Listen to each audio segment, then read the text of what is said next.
और इस टाइम मैं अपने बारे में इतना बुरा फील करती थी, अपने आप को इतना कम समझती थी कि मैंने लोगों से घुलना-मिलना बिल्कुल छोड़ दिया। अपने सारे टैलेंट, स्कूल में पढ़ाई, सब चीज़ों में पिछड़ गई, अकेले अपने किनारे में चली गई। स्कूल की शुरुआत में 2nd-3rd क्लास तक मेरे बहुत सारे दोस्त हुआ करते थे और मैं सबसे बात करती थी, लड़कियों से भी, लड़कों से भी।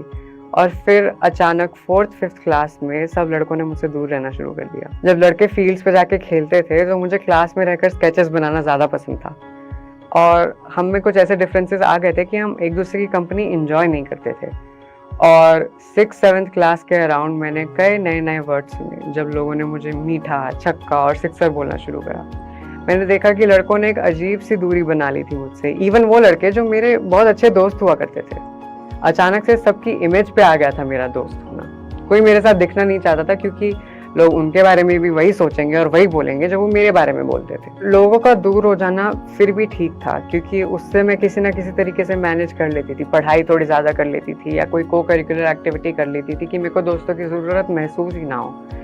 लेकिन जब लोगों ने दूर होने के साथ-साथ तंग करना भी शुरू कर दिया, तो मेरी ज़िंदगी काफ़ी मुश्किल हो गई। आई रिमेंबर जब मैं स्कूल में जाया करती थी, बॉयज़ वॉशरूम में जाया करती थी उस समय पे क्योंकि मैं लड़का थी उस समय पे और आते-जाते लड़के मुझे जगह-जगह पे पैट कर रहे हैं, अजीब-अजीब बातें कर रहे हैं और मतलब मुझे बड़ा अजीब-सा लगता था और बोलने में भी शर्म आती थी क्योंकि एक शेम होती है ना अपने आप में कि तुम खुद भी तो लड़के हो, तुम्हारे साथ ऐसा कैसे हो सकता है? तुम किसी को मत बताओ। तो उस शर्म में मैं किसी को बोल नहीं पाई। आई रिमेंबर हम थिएटर प्रैक्टिसेस कर रहे थे मेरे स्कूल के एनुअल फंक्शन के टाइम पे। मैं एक्टिंग करती थी, प्लेज़ में हमेशा मुझे मेन रोल मिलता था, मुझे एक्टिंग का काफ़ी शौक था। और आई रिमेंबर हम थिएटर रूम में ही थे और सारे लड़कों के सामने एक लड़का मेरे पीछे से आया और उसने मेरी पैंट ऐसे खींच दी और मैं कुछ नहीं कर पाई। आई फ़ील लाइक पहले 5 सेकंड तो मैं हिली भी नहीं अपनी जगह से, मैं वहीं पे जमी सी रह गई। मुझे समझ ही नहीं आया मेरे साथ हुआ क्या था। कई चीज़ों का मेरा रिएक्शन यही होता है। मैं एकदम समझ ही नहीं पाती कि ये हुआ कैसे, कैसे हुआ? और जब तक समझती हूँ ना तब तक मुझे लगता है मेरी गलती होगी। शायद मैं ही थोड़ा ज़्यादा ठुमक के चलती हूँ या मैं ही ज़्यादा इतराती हूँ, इसीलिए सब हँसते हैं, इसीलिए सब तंग करते हैं। तो जब कुछ ऐसी अजीब हरकतें होती भी थी तो मैं कुछ बोलती नहीं थी। ना मैं कुछ सोचती थी, ना मैं किसी को दिखाती थी। मैं घर जाती थी, रोती थी, अगले दिन स्कूल आके फिर से सह लेती थी। आई रिमेंबर मेरे स्पोर्ट्स के सर मेरा इतना मज़ाक उड़ाया करते थे स्पोर्ट्स के पीरियड में। कहते थे इतरा के मत खेल, ऐसे मत खेल, वैसे मत खेल और मैं पूरी कोशिश करती थी। वो जितने भी असाइनमेंट्स, जितने भी टास्क, जितनी भी एक्सरसाइज़ेज़ हमें बोलते थे, मैं पूरी करती थी।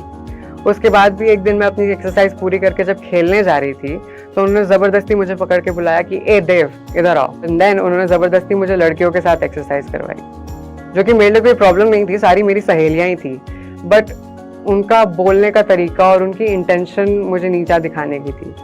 एंड आई रिमेंबर उसके बाद क्लास के लड़के मेरा कितना मज़ाक उड़ाया था उन्होंने, कितना हँसे थे मुझ पे क्योंकि मैंने लड़कियों के साथ एक्सरसाइज़ की। और ये बहुत ही गलत चीज़ है एक बच्चे के साथ होने के लिए क्योंकि टीचर्स जो हैं वो बच्चों का सपोर्ट होनी चाहिए। जब बच्चे को कोई प्रॉब्लम आ रही है तो वो टीचर के पास ही तो जाएगा। अब यहाँ जब टीचर्स ही प्रॉब्लम बनने को रेडी है तो मैं कहाँ जाती? मैंने बहुत टाइम तक चुप्पी साध के ये टाइम निकालना चाहा कि शायद समय के साथ सब ठीक हो जाएगा, लेकिन एक पॉइंट आया जब मेरी लाइफ का हर एस्पेक्ट ही सर्वाइव नहीं कर पा रहा है। ना मेरा कोई टैलेंट बचा, ना मेरे कोई शौक बचे, ना मेरे कोई दोस्त बचे। जब फाइनली मैं एकदम टूटने की स्टेज पे आ गई तब मैंने मेरी मम्मी को बैठ के बताया कि मम्मी एक प्रॉब्लम है। मेरी मम्मी ने पूछा क्या? तो मैं बोल नहीं पाई। मैंने मम्मी को जाके बस बोला कि मम्मी मुझे लड़कियां नहीं पसंद। फिर मेरी मम्मी ने एक्चुअली बोला कि देव बेटा तुम कह रहे हो तुम गे हो। मैं डर गई और मैंने सोचा कि इसी को हाँ बोल देती हूँ क्योंकि पूरी बात बताई तो शायद हार्ट अटैक ही ना आ जाए। तो मैंने बोला हाँ। और मम्मी ने मुझे थोड़ा दिलासा दिया कि कोई बात नहीं, आजकल बहुत लोगों को ऐसी प्रॉब्लम हो जाती है और हम इसको बड़े अच्छे से ठीक कर लेंगे। फिर मेरी फैमिली ने उसे ठीक